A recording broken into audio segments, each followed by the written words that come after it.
The ride that changed everything.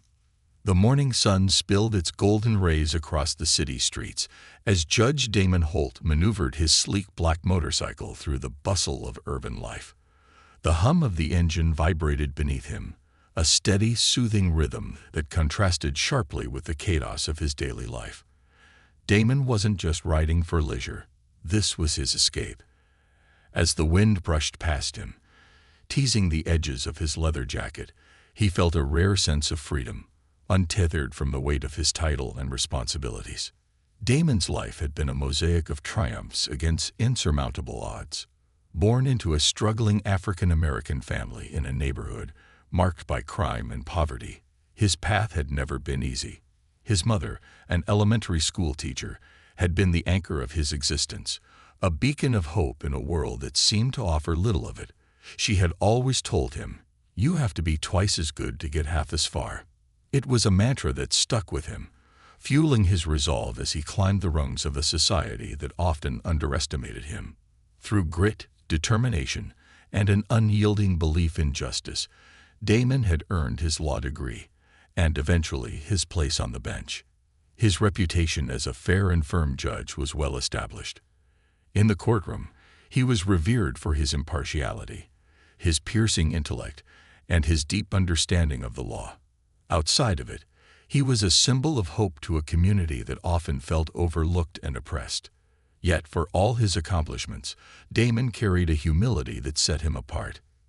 He knew the struggle wasn't over, not for him, not for others who shared his background.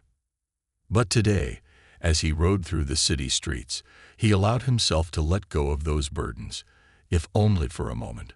The motorcycle was his indulgence, a reward he had given himself for years of relentless hard work.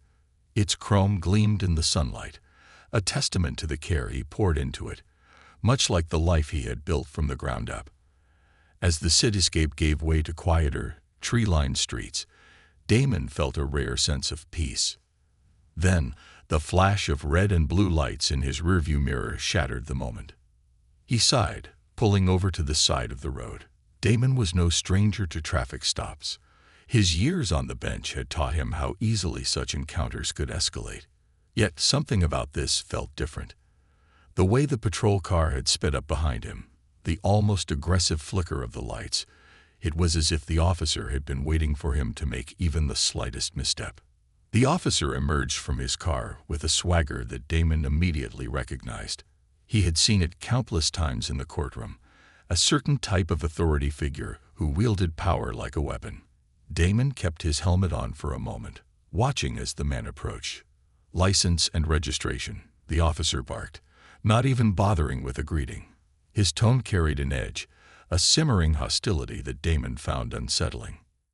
Damon removed his helmet, revealing his face.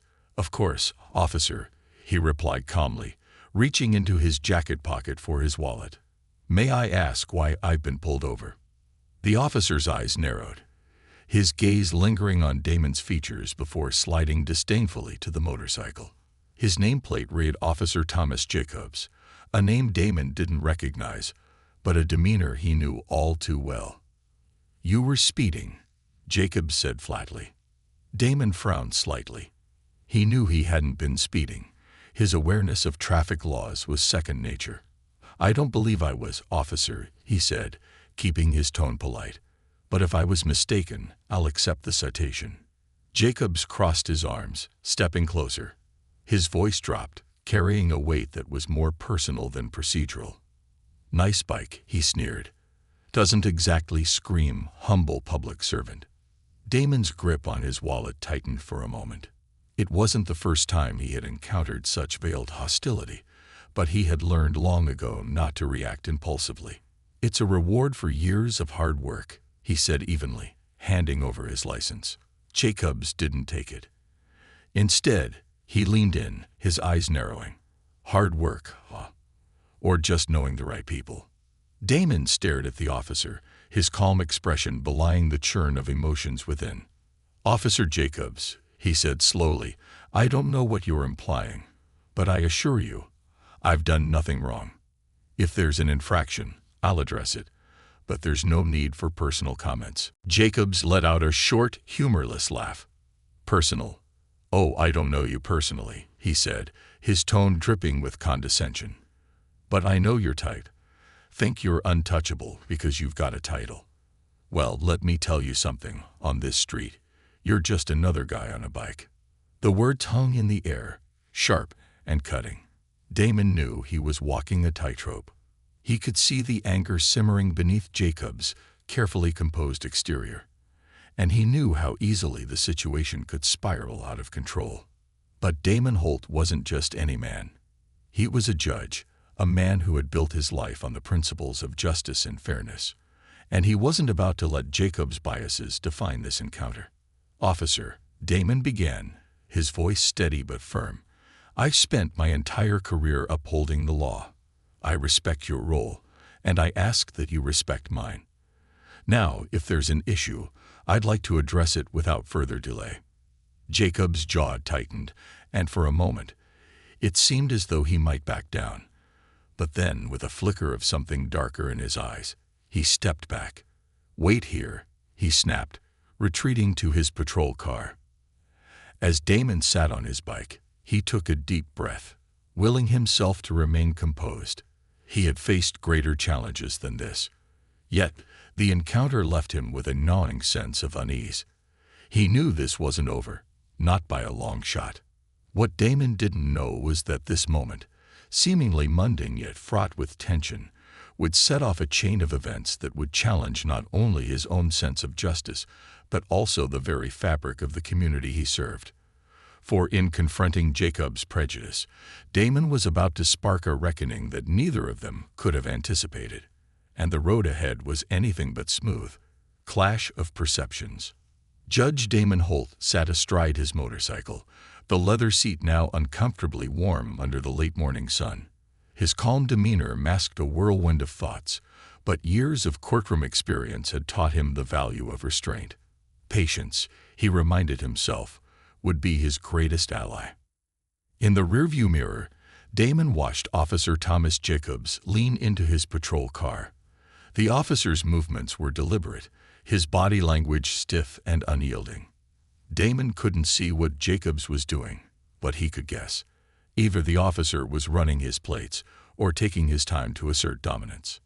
Damon's license and registration still rested in his hand, ignored by Jacobs during their tense initial exchange. He knew the routine. He had presided over cases like this too many times to count. What concerned him wasn't the stop itself, but the undercurrent of hostility radiating from the officer. It wasn't just a matter of enforcing traffic laws. It was personal, and Damon could feel it in his bones. Thomas Jacobs, a man of preconceived notions. Inside the patrol car, Jacobs wasn't merely running Damon's information. He was simmering, wrestling with his own biases. From the moment he had seen the black man on the luxury motorcycle, a cascade of assumptions had colored his judgment. The bike, the polished leather jacket, the poised demeanor, it all felt out of place to him. To Jacobs, Damon wasn't a law-abiding citizen. He was a question mark, an anomaly that needed to be explained or controlled. Jacobs had been on the force for over a decade. His career had been marred by whispered accusations and formal complaints, claims of racial profiling and unnecessary force that his superiors had always managed to sweep under the rug. The system had protected him, just as it protected so many others like him. He told himself he wasn't biased, just cautious. He had seen enough crime in the city to justify his skepticism, he thought. But deep down, he knew that wasn't the whole truth. His interactions with black citizens often carried an edge, a barrier of mistrust that he couldn't or wouldn't dismantle. And now, here was Damon Holt, a man whose calm confidence irritated Jacobs to no end. The judge's demeanor wasn't what Jacobs expected or wanted. Damon wasn't cowed, wasn't defensive, wasn't feeding into the officer's need for dominance. Jacobs closed his laptop with a snap. The man's record was clean, impeccably so. No prior offenses, no outstanding warrants. The bike's registration was valid, and there was no evidence of the alleged speeding. But that didn't sit well with Jacobs. He needed a reason, an angle, something to justify the stop, and to reclaim the control he felt slipping away. The confrontation deepens. Jacobs returned to the motorcycle, his boots crunching against the gravel on the side of the road. Damon turned to meet his gaze, his expression steady but unreadable. "Well?" Damon asked, his voice neutral. "Is there an issue with my documentation?" Jacob's lip curled slightly, a smirk that hinted at his displeasure. "Everything checks out," he said, his tone clipped. "But I find it interesting that someone like you can afford a bike like this." Damon raised an eyebrow. "Someone like me?" he echoed, his tone calm but edged with challenge. Jacobs shifted his weight, crossing his arms. "Yeah, you don't see many judges, or anyone in your line of work, riding around on a machine like this. Seems out of character." Damon's patience wavered for the first time. "I wasn't aware my choice of transportation required your approval, Officer Jacobs," he replied, his voice firm now. "Is there anything else, or am I free to go?" Jacobs didn't answer immediately. Instead, he took a step closer, his posture looming. "I don't think you understand how this works," he said, his voice low and almost threatening. "You don't just walk away from a traffic stop when you feel like it." For the first time, Damon's gaze hardened. "I understand exactly how this works," he said, his voice cutting through the tension like a blade. "And I understand the law. If there's no infraction, no reason to detain me, then you have no grounds to keep me here." Jacobs bristled at the defiance in Damon's tone. He was used to compliance, to individuals backing down under the weight of his authority. But Damon was unmoved, his confidence a mirror that reflected Jacobs' own insecurities, spectators, and smartphones. The exchange hadn't gone unnoticed. A small crowd had begun to gather at a distance, their curious faces peering from behind storefronts and parked cars. Some had their phones out, recording the scene. Damon noticed them but didn't react. He wasn't looking for an audience, but he wasn't afraid of one either. Jacobs, however, felt the weight of their stares, their phones capturing every move, every word. The officer's face flushed with a mixture of anger and embarrassment. He knew the optics of the situation weren't in his favor. A white cop, a black man, and a crowd with smartphones. It was a volatile combination, and he wasn't naive enough to ignore it. A moment of reflection. For a brief moment, the tension seemed to hang in limbo. Damon held Jacobs' gaze, unwavering. Behind his calm exterior, Damon was thinking not only about himself, but about the countless individuals who had found themselves in similar situations without his resources, his knowledge, or his privilege. Damon knew this was bigger than him. It was about the young men and women who faced profiling and prejudice every day, whose voices were drowned out by authority figures unwilling to listen. Jacobs, meanwhile, was grappling with his own internal conflict. The crowd, the camera phones, the unshakable confidence of the man before him. It was all too much. Somewhere deep inside, a part of him whispered that he was in the wrong, that this wasn't about justice but about ego. But that voice was buried beneath years of conditioning, of seeing the world through a lens of us versus them. A shift in power. Finally, Jacobs stepped back, breaking the stalemate. "Consider this a warning," he said, his tone begrudging. "Watch your speed." Damon tilted his head slightly, his expression unreadable. "Thank you, officer," he said, slipping his helmet back on. "I'll keep that in mind." As he started his motorcycle and pulled back onto the road, the crowd began to disperse, murmurs rippling through the onlookers. Some kept their phones trained on Jacobs, who stood motionless for a moment before retreating to his patrol car. But this wasn't the end. For both Damon and Jacobs, this encounter was the beginning of something far larger. It was a spark, one that would ignite conversations about race, power, and accountability in their city. For Damon, it was a reminder that his fight for justice didn't end in the courtroom. And for Jacobs, it was the first crack in the armor of a worldview he had never questioned, an armor that was about to be tested in ways he couldn't imagine. The wheels of justice, both literal and metaphorical, were now in motion, and neither man could foresee where they would take them. The ripple effect. Damon Holt arrived home later than he'd anticipated. The encounter with Officer Jacobs lingered in his mind like an unwelcome guest, replaying itself in fragments. The condescension, the baseless accusations, and the tension that hung thick in the air. As he parked his motorcycle in the garage and stepped into his house, he was greeted by the familiar smell of coffee and books, a comforting aroma that reminded him of quieter, more peaceful times. He made his way to the study, where rows of meticulously arranged legal texts lined the shelves. This room was his sanctuary, a space where he could reflect and regroup. Sitting at his desk, Damon opened his laptop, intending to lose himself in the preparation of upcoming cases. But as his screen lit up, so did his phone. A series of notifications pinged, each one marked with the unmistakable blue glow of social media alerts. Curious, Damon opened his phone and found a flood of messages and mentions. Videos of his interaction with Officer Jacobs had already gone viral. Clips of the confrontation, captured from multiple angles, were accompanied by hashtags like #racial profiling, #justice4all, and #JudgeHoltSpeaksOut. Comments ranged from outrage at Jacobs' behavior to admiration for Damon's composure. He sighed, leaning back in his chair. He hadn't intended to make a public spectacle of the incident. Damon wasn't one for sensationalism, but the footage was out there now, and it was sparking discussions far beyond his immediate community. The issue had struck a nerve, and Damon realized he had a choice: remain silent or use this moment to shine a light on a broader problem. Officer Jacobs' world begins to shift. Across town, Officer Jacobs sat alone in his modest apartment. The glow of his television illuminated his face as he scrolled through his own phone. The same videos that were flooding Damon's inbox had found their way to Jacobs. Watching himself through the lens of a stranger's camera was jarring.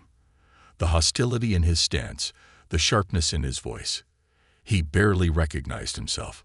The comments stung the most. Words like racist, unprofessional, and bully flooded the posts. Jacobs tried to tell himself it was all exaggeration, that people didn't understand the pressures of his job. But deep down, a tiny seed of doubt had been planted. Had he crossed a line? Was he becoming the very thing he'd always claimed he wasn't? For years, Jacobs had prided himself on being a tough but fair cop. But now, watching the way he had treated Damon Holt, he couldn't help but wonder if fairness had long since taken a backseat to something darker, something he didn't want to name. A community reacts. The next morning, the city was abuzz. News outlets had picked up the story, framing it as a microcosm of a larger issue. On the steps of the courthouse, a group of community activists held an impromptu rally. Signs reading "Stop Racial Profiling" and "Justice for All" waved in the crowd. Damon arrived at the courthouse to find reporters and cameras waiting for him, their questions firing off in rapid succession. "Judge Holt, do you feel you were targeted because of your race? Do you plan to press charges against Officer Jacobs? What message do you think this sends to the community?" Damon paused at the courthouse steps, his hand resting on the polished railing. He had prepared statements for the media in the past, but this was different. This was personal. "I appreciate your interest in this issue," Damon said, his voice measured but firm. "What happened yesterday is part of a much larger conversation that we need to have as a community. It's not just about one officer or one traffic stop. It's about how we treat one another and whether we truly believe in justice and equality for all." His words were met with a flurry of additional questions, but Damon declined to say more. He had always believed in letting actions, not words, define his impact. For now, he would let the conversation unfold organically, trusting that the truth would emerge from the discourse. The police department scrambles. Meanwhile, the police department was in damage control mode. The footage of Jacobs' interaction with Damon had not only gone viral, but had also drawn the attention of local government officials and civil rights organizations. The department issued a statement claiming that they were conducting an internal review, but the community wasn't satisfied. Protests began outside the precinct, demanding accountability. Jacobs found himself placed on administrative leave pending the investigation. For the first time in his career, he felt the ground shift beneath his feet. The thin blue line that had always seemed unbreakable was beginning to fray. Jacobs' colleagues were divided. Some defended him, claiming he was being unfairly vilified for doing his job. Others distanced themselves, wary of being associated with the growing controversy. Jacobs, however, remained silent, unsure of what he believed anymore. A call to action. That evening, Damon attended a community forum organized by local activists. The room was packed, the air electric with both anger and hope. People shared stories of their own encounters with law enforcement, some eerily similar to Damon's, others far worse. When Damon finally stood to speak, the room fell silent. "I didn't want this attention," he began, his deep voice carrying the weight of his sincerity. "But now that it's here, I feel a responsibility to address it. This isn't just about me. It's about all of us, about creating a system where fairness isn't determined by the color of your skin, where respect is mutual, and where accountability is not optional." The crowd erupted into applause, and Damon felt a swell of emotion. He had spent years fighting for justice within the confines of the courtroom. Now it seemed that fight was spilling into the streets, demanding his involvement in a way he hadn't anticipated. Jacobs faces himself. Alone in his apartment, Jacobs found himself drawn to the comments under one of the videos. Amidst the criticism, a particular comment stood out. "How you treat others when you have power says more about you than it does about them." The words gnawed at him. Jacobs had always justified his actions as necessary, as part of maintaining order. But watching the video of himself, he couldn't escape the truth. He had treated Damon with disdain, not because of anything the man had done, but because of his own prejudices. For the first time in years, Jacobs found himself questioning the very foundation of his beliefs. Was he upholding justice, or was he wielding authority as a shield for his own insecurities? The questions were uncomfortable, but they refused to be ignored. The collision course. As the week unfolded, it became clear that the confrontation between Damon and Jacobs was just the beginning. The city was grappling with deep-seated issues that had long been ignored, and the ripple effects of their encounter were spreading further than either man could have imagined. Damon was determined to use this moment to advocate for change, while Jacobs found himself at a crossroads, forced to confront his biases and decide what kind of man and officer he wanted to be. Their paths were destined to cross again, but this time, the stakes would be even higher. For now, both men were left to grapple with their own truths, unaware that the story was far from over. Two worlds collide.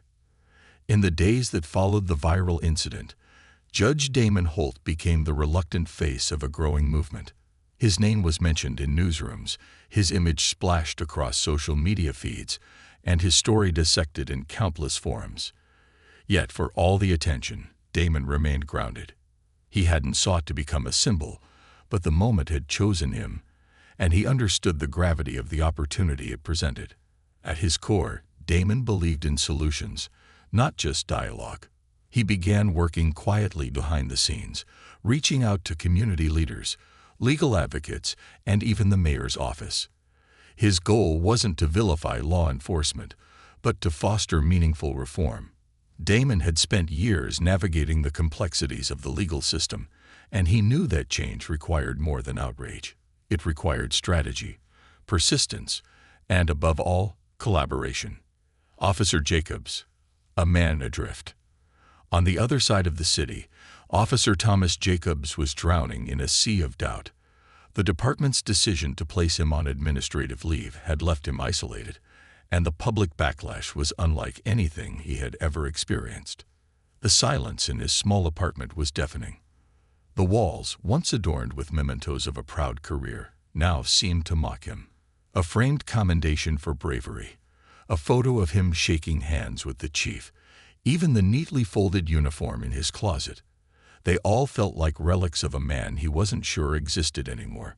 Jacobs spent hours watching the viral videos, each viewing peeling back another layer of his defensiveness.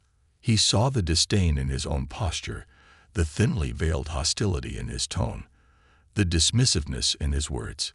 It was painful, but it was also illuminating. One night, as he sat in the dim light of his living room, he pulled out a worn leather journal. Writing had always been a private outlet for him, a way to process thoughts he couldn't articulate aloud. "I didn't see him as a man," Jacobs wrote, the words coming slowly, reluctantly. "I saw him as a threat, as a challenge to my authority. I let my biases dictate my actions, and now I'm paying the price." The admission felt like a release, but it also left him hollow. For years, Jacobs had told himself he was one of the good cops. Now, he wasn't so sure. A proposal for change. Damon stood in a conference room at City Hall, surrounded by a diverse group of leaders. Activists, police officers, city officials, and community members. The room buzzed with tension and anticipation. This meeting, organized at Damon's behest, was a critical step in his effort to channel the attention from his viral encounter into tangible action. "We're here today," Damon began, his voice steady and commanding, "because what happened to me isn't an isolated incident. It's a symptom of a deeper issue, one that affects not just the Black community, but all of us. If we want to build a safer, fairer city, we need to address the root causes of these problems." He outlined a series of proposals: enhanced de-escalation training for officers, mandatory bias awareness programs, increased community oversight of police conduct, and the establishment of a restorative justice initiative to rebuild trust between law enforcement and the communities they served. The room erupted into discussion, some voices supportive, others skeptical. A young activist raised concerns about the system's willingness to implement meaningful change. A police union representative pushed back, arguing that the proposals could hinder officers' ability to do their jobs effectively. Damon listened intently, his years on the bench training him to navigate contentious debates with patience and precision. He addressed each concern thoughtfully, emphasizing that the goal wasn't to punish law enforcement, but to create a system where fairness and accountability were non-negotiable. An unexpected encounter. As the meeting adjourned, Damon was gathering his notes when he heard a familiar voice behind him. Judge Holt. He turned to find Officer Jacobs standing near the doorway, his posture hesitant, his expression unreadable. Damon felt a flicker of surprise. He hadn't expected to see Jacobs here, let alone have him approach directly. "Officer Jacobs," Damon replied, his tone neutral. "I wasn't expecting to see you." Jacobs stepped closer, his hands shoved deep into his pockets. "I wasn't expecting to be here," he admitted. "But I've been doing a lot of thinking. About what happened. About what it means." Damon studied him, noting the vulnerability in Jacobs' voice, the tension in his stance. This wasn't the combative officer he had encountered on the side of the road. This was a man grappling with something far deeper. "I don't know what to say," Jacobs continued, his voice faltering. "I was wrong. About you, about the way I handled things. I let my assumptions get in the way of my duty. And I'm sorry." The sincerity in Jacobs' words caught Damon off guard. He had seen many apologies in his career, some genuine, others performative. But there was a rawness in Jacobs' tone that suggested he was confronting truths he hadn't been ready to face before. "Apologies are a start," Damon said carefully. "But they're not the end. What matters is what you do next." Jacobs nodded slowly. "That's why I'm here. I want to be part of the change, if you'll let me." Bridging the divide. In the weeks that followed, Jacobs began attending community forums and workshops, often sitting quietly in the back, listening to stories from residents whose lives had been shaped by systemic injustice. It was an education he hadn't received in any academy, one that challenged him in ways he hadn't anticipated. Damon, true to his word, included Jacobs in the efforts to reform the police department. It wasn't an easy process. Many in the community were wary of Jacobs, skeptical of his intentions, but Damon believed in the power of redemption. He knew that real change required unlikely alliances, and Jacob's willingness to confront his biases was a step in the right direction. Together, they worked on developing a pilot program that paired officers with community leaders for regular dialogue and collaboration. The goal was simple but ambitious: to humanize both sides of the divide and foster mutual understanding. A turning point. One evening, during a forum held in a local church, Jacobs took the stage. His hands trembled as he held the microphone, the weight of the moment pressing down on him. "I'd spent years as a police officer," he began, his voice unsteady, "and I thought I was doing everything right. But I wasn't. I was carrying biases I didn't even realize I had, and they affected the way I treated people. Good people. People like Judge Holt." The room was silent, the audience hanging on his every word. "I'm not proud of the man I was," Jacobs continued, "but I'm here because I want to be better. And I want to help make this system better, for everyone." His words were met with a mix of reactions. Some clapped, others remained skeptical. But for Damon, it was a sign that progress was possible, even if it was slow and imperfect. The road ahead. The encounter between Damon and Jacobs had become more than a viral moment. It was now a catalyst for change. Their unlikely partnership sent ripples through the city, sparking conversations and initiatives that reached beyond their initial confrontation. For Damon, it was a reminder that justice wasn't confined to the courtroom. It was a living, breathing ideal that required constant vigilance and effort. For Jacobs, it was the beginning of a journey toward self-awareness and redemption, one that challenged him to confront the biases he had carried for too long. The road ahead was uncertain, but one thing was clear: change was possible, even in the unlikeliest of circumstances, and in that truth lay the hope of a better future. Confronting the system. The sun dipped low over the city as Judge Damon Holt prepared for another community gathering. This one wasn't just another forum. It was a meeting with the police chief, city council members, and key community leaders. The stakes were high, and Damon knew the battle for meaningful reform was entering a critical phase. While the dialogue had begun, the resistance from entrenched interests was growing louder. Sitting at his desk, Damon reviewed the agenda for the evening. Each bullet point represented a facet of systemic injustice: bias training, civilian oversight, improved transparency. Yet Damon knew that the real challenge wasn't drafting policies. It was breaking through the resistance of those who feared change.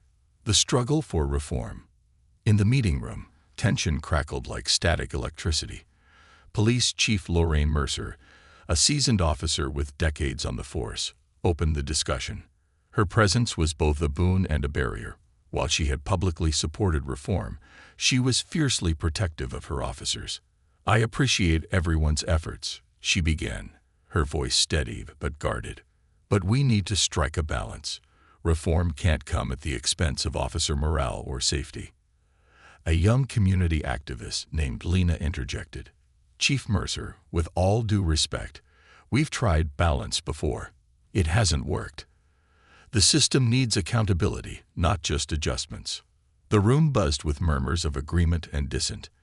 Damon leaned forward, his calm voice cutting through the noise. "Lena's right. Balance is important, but it can't be used as an excuse to maintain the status quo. Accountability doesn't weaken the force, it strengthens it. Trust is the foundation of effective policing, and right now, that trust is broken." Chief Mercer frowned but didn't argue. She respected Damon, even if his words stung. He was one of the few individuals who could navigate the delicate intersection between law enforcement and the community without losing credibility on either side. A fractured brotherhood. Meanwhile, Officer Thomas Jacobs was experiencing his own reckoning within the police department. His decision to speak publicly about his biases had made him a pariah among many of his colleagues. In the locker room, whispers trailed him like shadows. Conversations ceased when he entered a room, and even longtime friends avoided eye contact.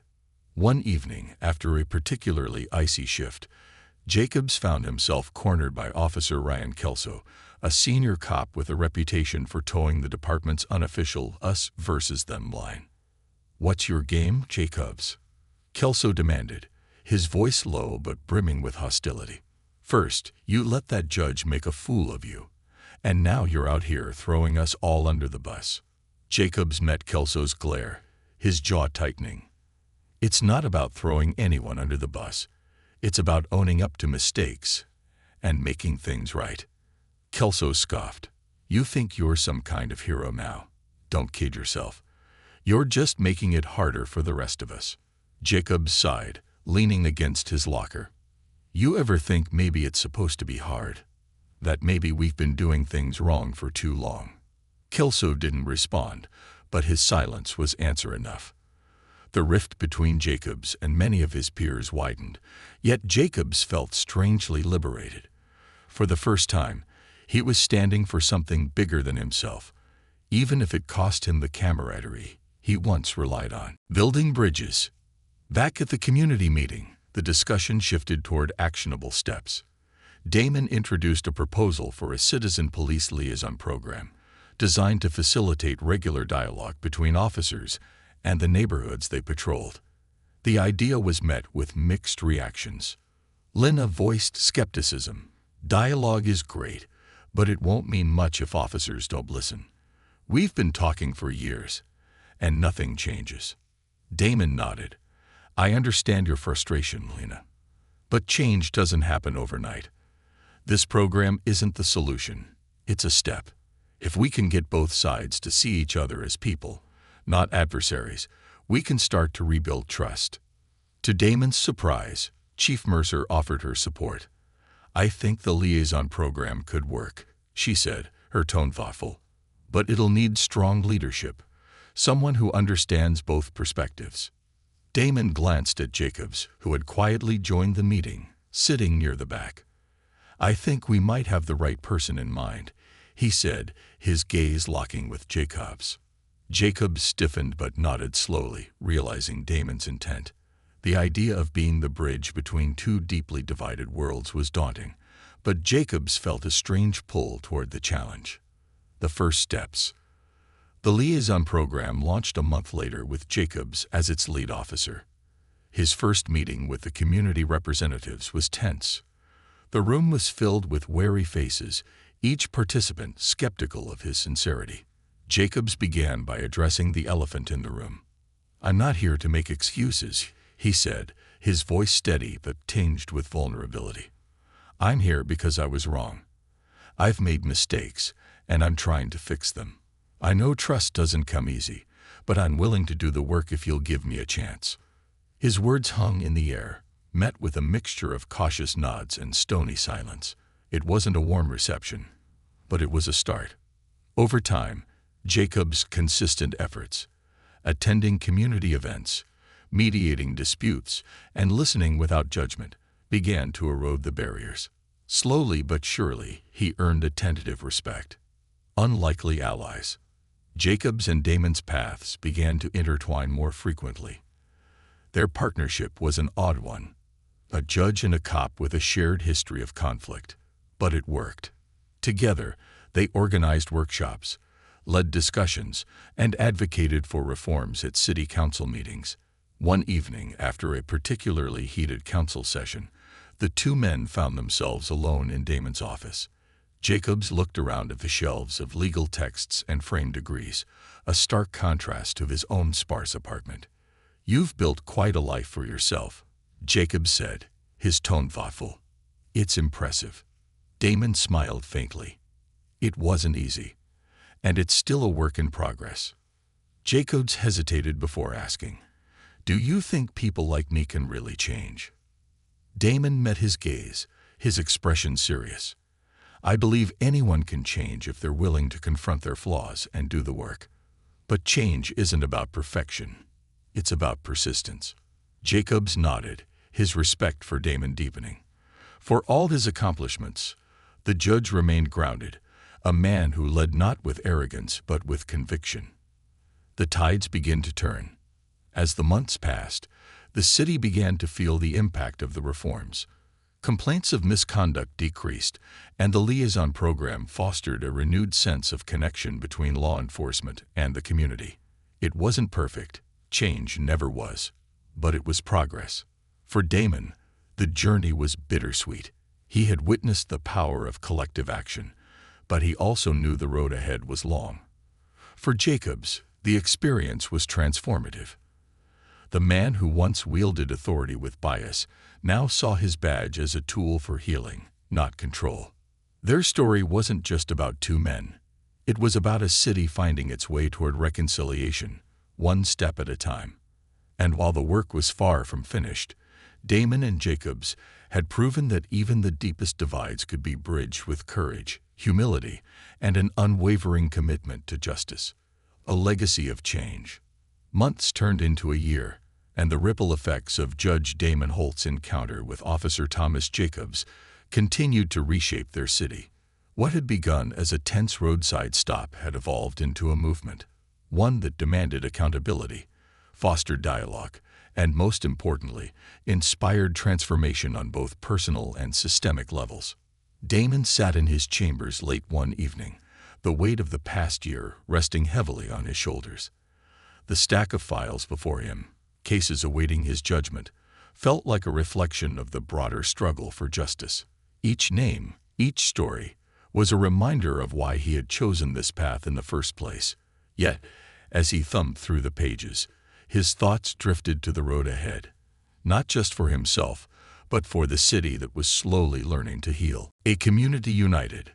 The liaison program, initially met with skepticism, had blossomed into a cornerstone of the city's reform efforts. Community police partnerships were no longer seen as token gestures, but as vital components of a more equitable system. Regular town hall meetings brought residents and officers together, fostering a sense of shared responsibility. At one such meeting, held in a local community center, the atmosphere was markedly different from the tense gatherings of a year ago. The room was filled with laughter, open dialogue, and a genuine sense of progress. Damon, seated at a table near the front, observed with quiet pride as Jacobs stood at the podium, addressing the crowd. "This past year has been one of the most challenging and rewarding of my life," Jacobs began, his voice steady but filled with emotion. "I came into this role with a lot to learn.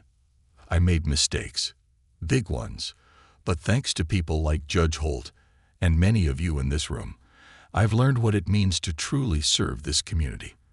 And for that, I'm grateful." The crowd erupted into applause, and Damon couldn't help but smile.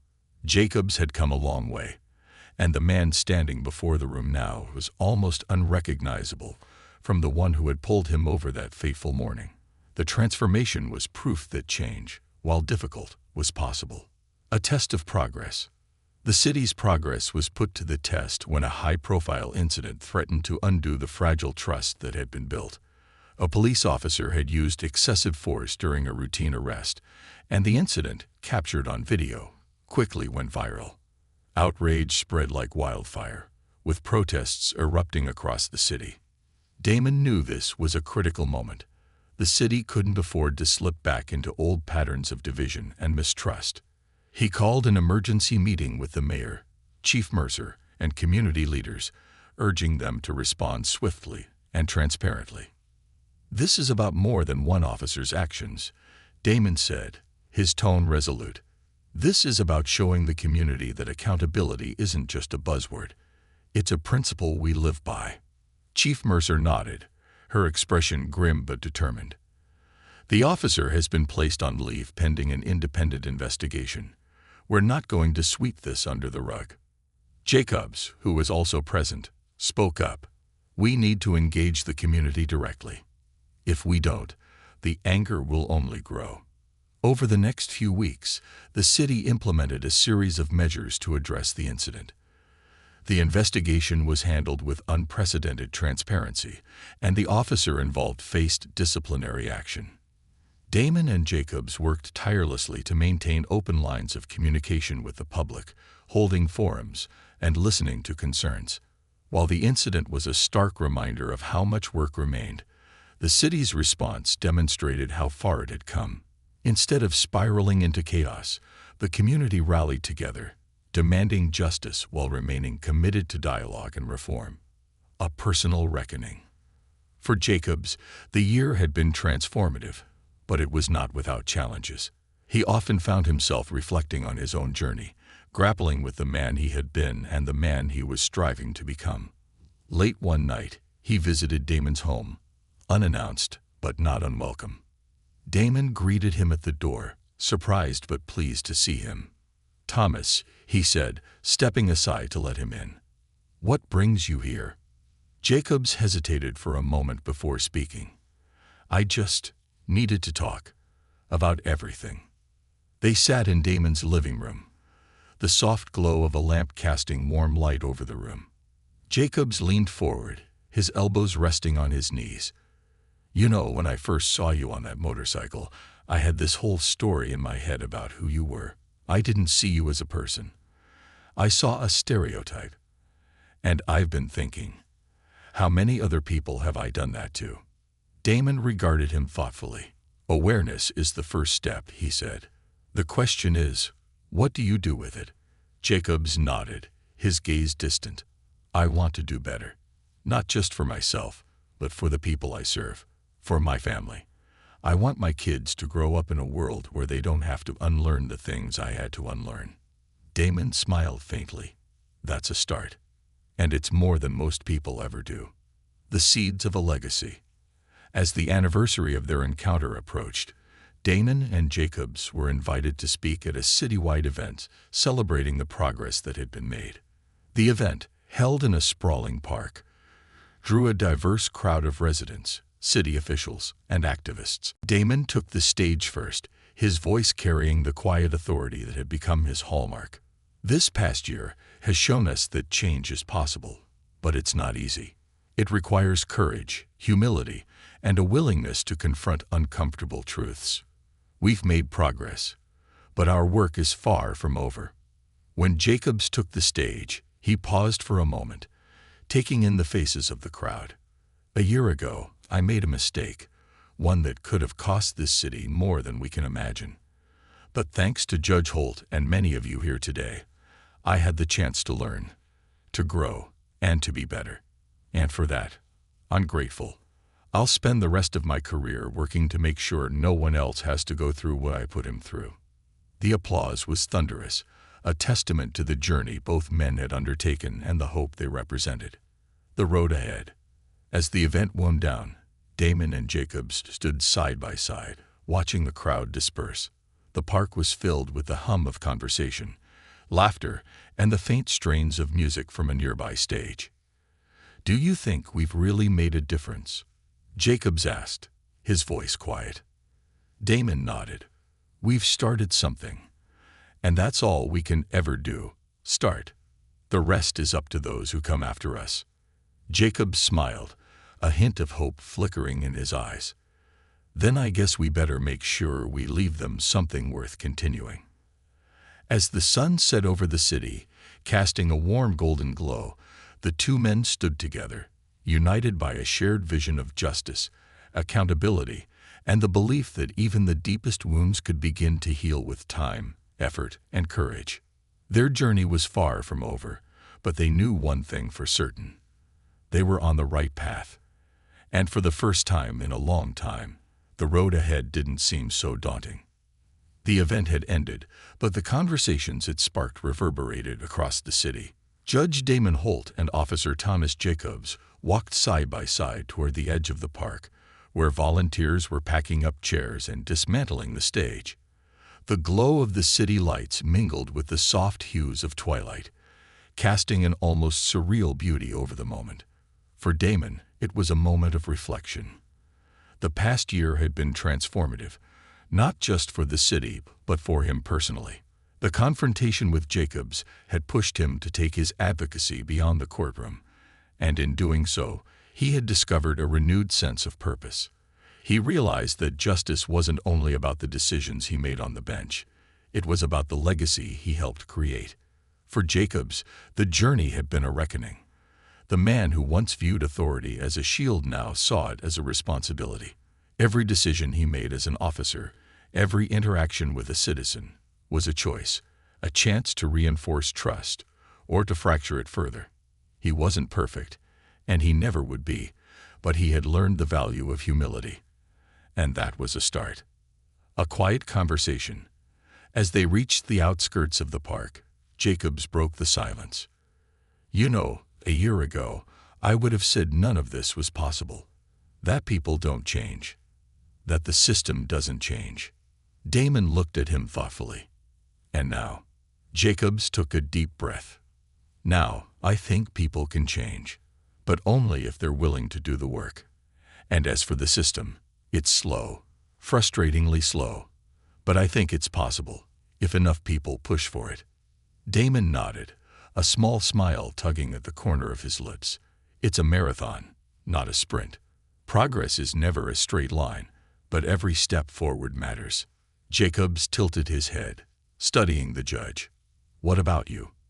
After everything, what keeps you going?" Damon's gaze drifted toward the city skyline. "The belief that justice is more than an ideal. It's a practice. It's messy, imperfect, and often frustrating, but it's worth fighting for. And seeing people like you, people willing to confront their flaws and make a change, that gives me hope." The people they serve. The days following the event were a whirlwind of activity.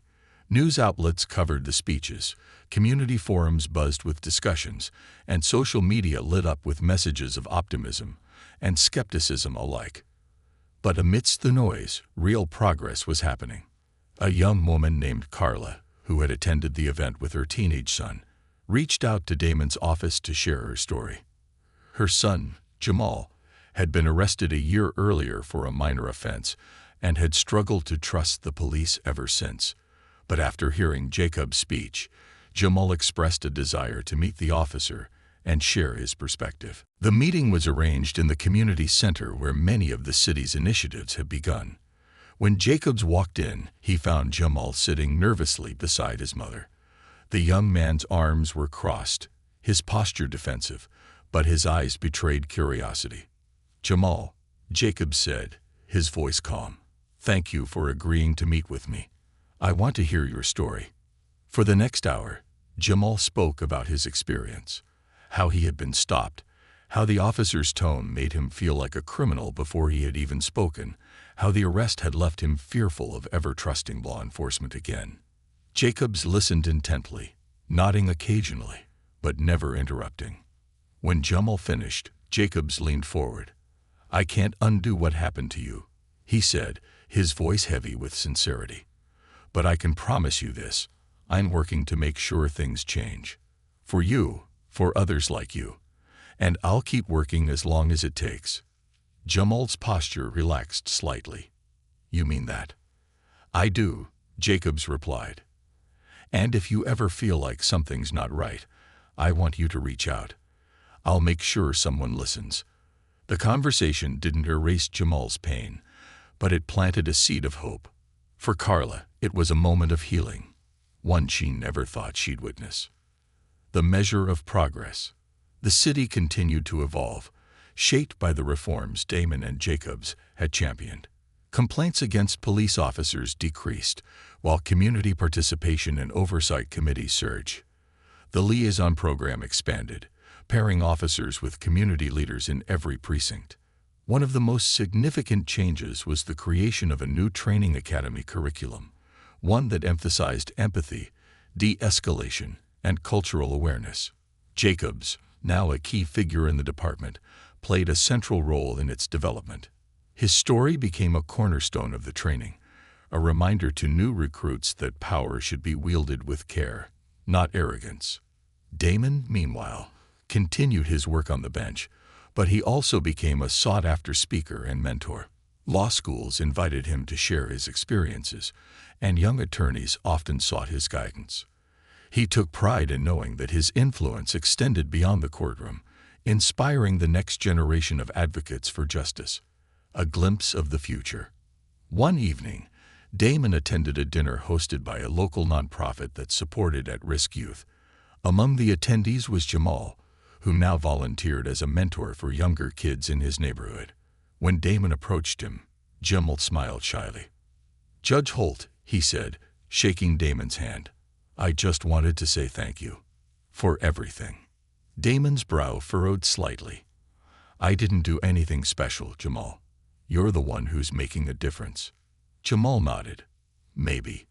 But you and Officer Jacobs, what you did showed me that things can change. That people can change. And that means a lot."